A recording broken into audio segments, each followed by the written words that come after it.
Os nossos amigos João e Roberto tinham 1.000 ações da Sanepar cada um em março de 2021, o que dava mais ou menos R$ 4.500 de patrimônio. E aí, de lá para cá, eles acabaram comprando mais 200 ações e hoje eles têm um patrimônio de mais ou menos R$ 4.200 cada. Isso a gente está desconsiderando os dividendos do período, tá? É estranho, né? Mais ações, maior número de ações e menos dinheiro.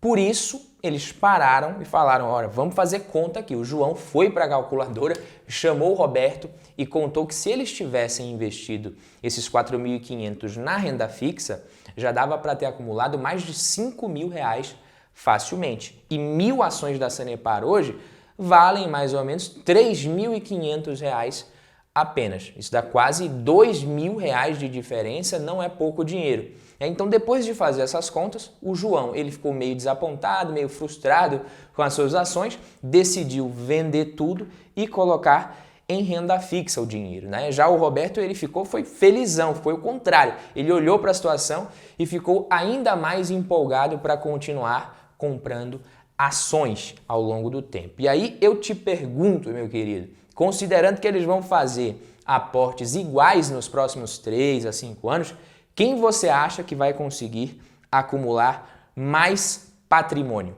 Deixa aqui nos comentários a sua resposta. Você acha que vai ser o João na renda fixa ou o Roberto comprando cada vez mais ações ao longo do tempo? No vídeo de hoje, a gente vai ver por que as ações ficam mais baratas, por que isso acontece, para onde vai o dinheiro quando as ações caem de preço, o mercado está caindo, para onde que vai o dinheiro, essa diferença?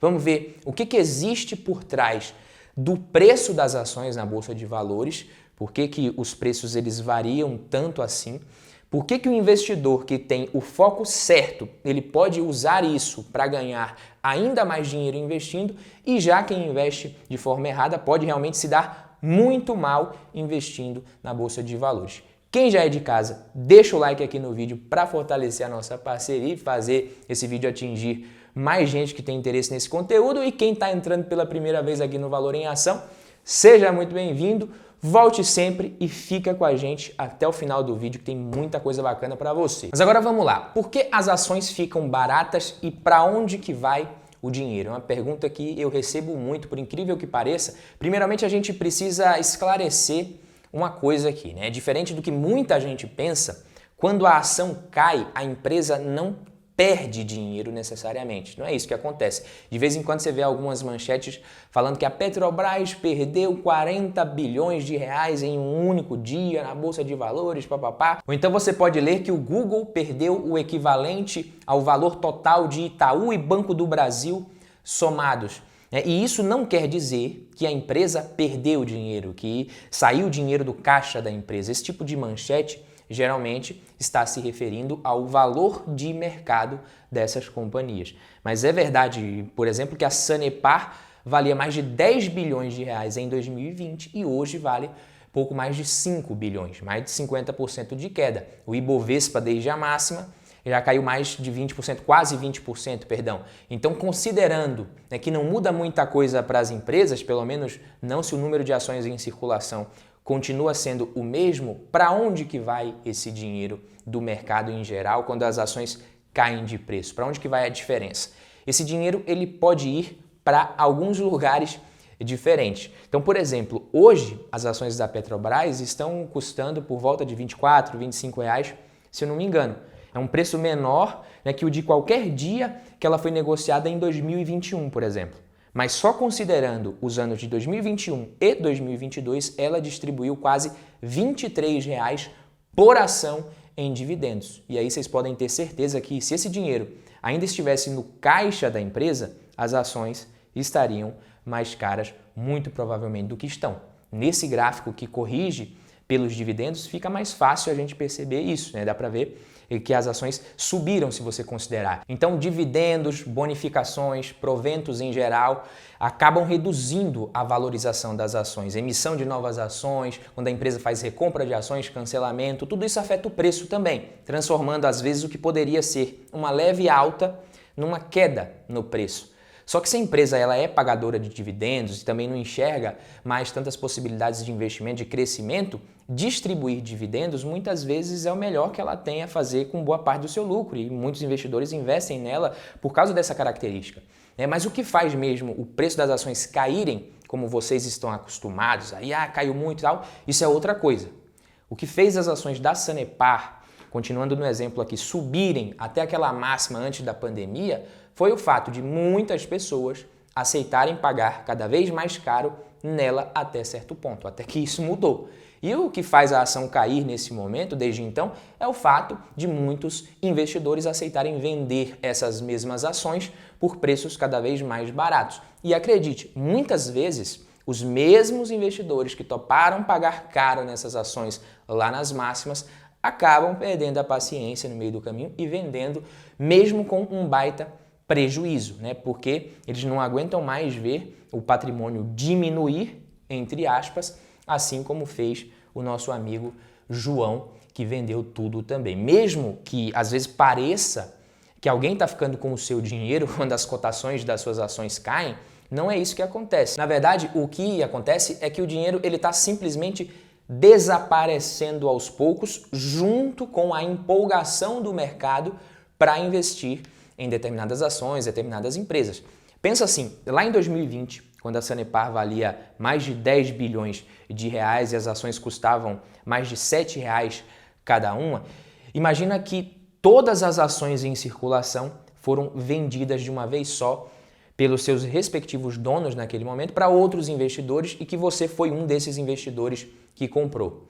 E depois disso, o mercado ele fechou por mais de 2 anos para a Sanepar e abriu hoje novamente, depois de tanto tempo. Aí você foi tentar vender essas ações que você comprou lá atrás por R$7,30 mais ou menos e descobriu que a oferta de compra mais alta para suas ações agora é de R$3,53. Então, dessa forma, fica mais fácil você perceber que essa diferença de dinheiro está na mão dos antigos sócios que te venderam caro em 2020. É na mão deles se eles simplesmente mantiveram esse dinheiro, esse valor em caixa. Mas ali, se pouco tempo depois de te vender, esses investidores tivessem resolvido comprar ações de Magalu, Magazine Luiza, eles estariam com um prejuízo muito maior agora, pode ter certeza. E o dinheiro estaria na mão dos investidores que venderam para eles as ações de Magalu na alta também. É assim que funciona. Então, o que acontece é que, tanto em mercados de alta quanto em mercados de baixa, o dinheiro ele não se perde. Ele vai simplesmente trocando de mão, papai. E agora, eu quero que você guarde essa informação aí, que vai ser importante para você entender tudo que a gente vai falar agora. O dinheiro troca de mão. É porque a gente sabe que a queda na popularidade do mercado de ações e de certas ações, isso não acontece do nada também. Isso tem a ver com o que o mercado, em geral, enxerga de capacidade nas empresas com relação aos seus próximos resultados, o mercado enxerga isso, e com o atual custo de oportunidade desse dinheiro. O mercado faz essas contas. Então, em outras palavras, uma coisa era investir no mercado de ações em 2019, comecinho de 2020, que parecia que ia crescer muito, quando a gente tinha também uma taxa Selic baixa. Outra coisa é agora. Outra coisa é você investir no mercado de ações com muito mais incertezas negativas, cenário fiscal diferente, cenário macroeconômico totalmente diferente, uma taxa Selic que deve ficar relativamente alta por um tempinho bom, guerra acontecendo, juros nos Estados Unidos que ninguém imaginava. Então, se você é sócio de uma empresa que não é mais vista como um investimento tão bom pelo mercado como era quando você comprou, o que acontece? Se você quiser vender as ações, você vai precisar vender mais barato, não tem mistério. O seu prejuízo ele vai ser um reflexo da diferença entre a percepção do mercado sobre a empresa quando você comprou ela, mais o que ela te pagou de dividendos nesse meio termo, claro, e a percepção de mercado quando você vender as ações. Ah, Badu, mas então quer dizer que, sendo assim, eu sou refém do mercado para sempre, eu vou ficar para sempre refém do que o mercado acha?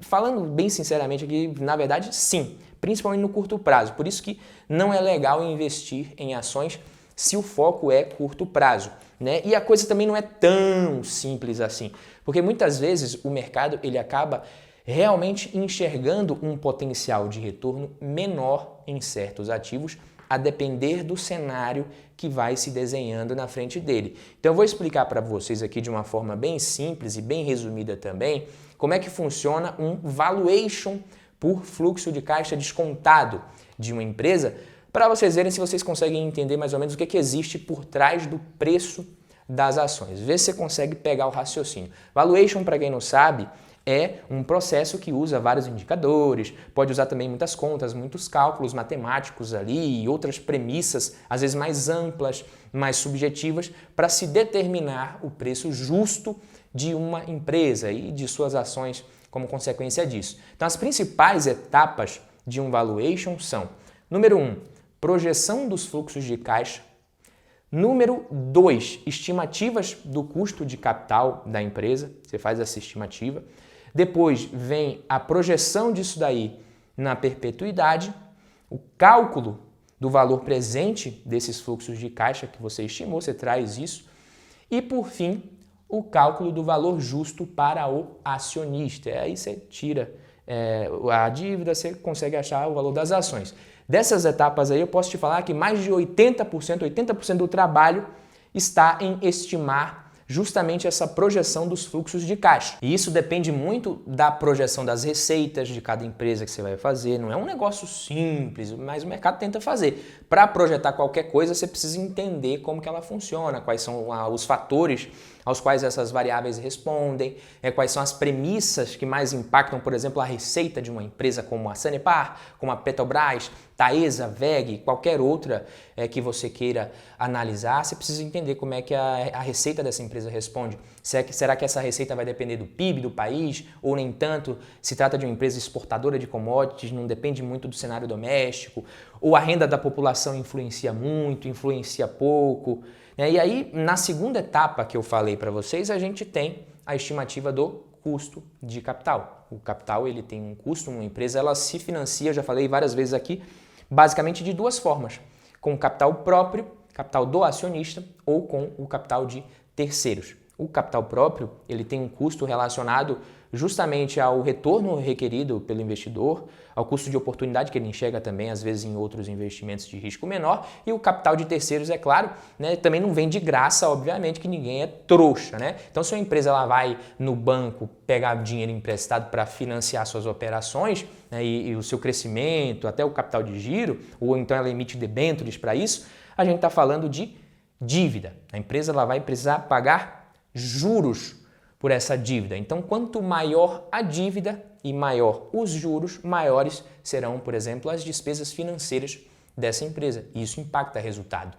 E aí que você vai descascando o abacaxi, aos poucos você vai entendendo como é que a parada funciona de verdade. Então, muitos investidores também acabam preferindo tirar esse dinheiro das ações, colocar em renda fixa, que está remunerando melhor no momento, então eles acabam vendendo, o dinheiro ele troca de mão, lembra que eu falei? O dinheiro ele vai trocando de mão, os ativos também, isso faz com que essa maior pressão vendedora nas ações resulte em queda no preço das ações por um tempo. E isso pode acontecer, por isso as ações caem também. Basicamente, o que acontece nesses momentos é que o dinheiro também fica mais caro. Então, quando a inflação bate na porta com vontade ali, os juros precisam subir para controlar.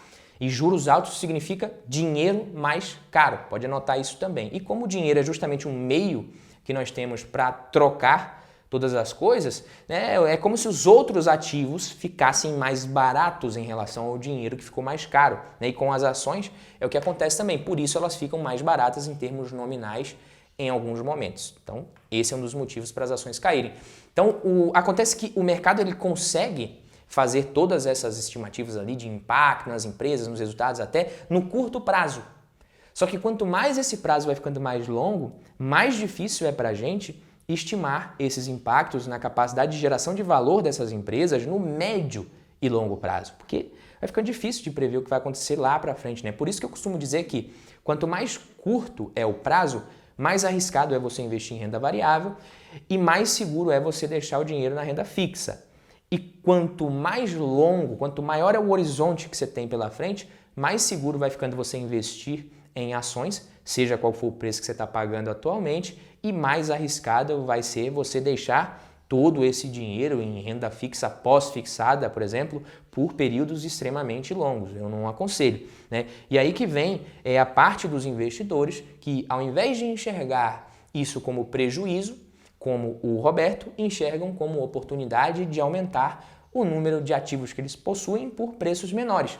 Então, ao invés também de simplesmente comparar o dividend yield de uma ação com o percentual que a renda fixa está pagando atualmente, muitos investidores preferem apostar no potencial de crescimento que os dividendos dessa empresa têm no médio e longo prazo, que realmente podem ser muito maiores, né, do que o que a renda fixa tem a oferecer. E aí, papai, como a gente não consegue adivinhar os topos e fundos da Bolsa de Valores, o melhor a se fazer é parar de tentar adivinhar. A melhor forma de se aproveitar essas oportunidades é investindo em ações, em aportes fracionados, aportes regulares, seja em mercados de baixa, mercados de queda ou não. Essa é a estratégia que permite que você compre mais ações a preços mais baixos ao longo do tempo e menos ações a preços tão caros às vezes. Lembra que os ativos trocam de mão, como eu falei? As ações trocam de mão, o dinheiro também.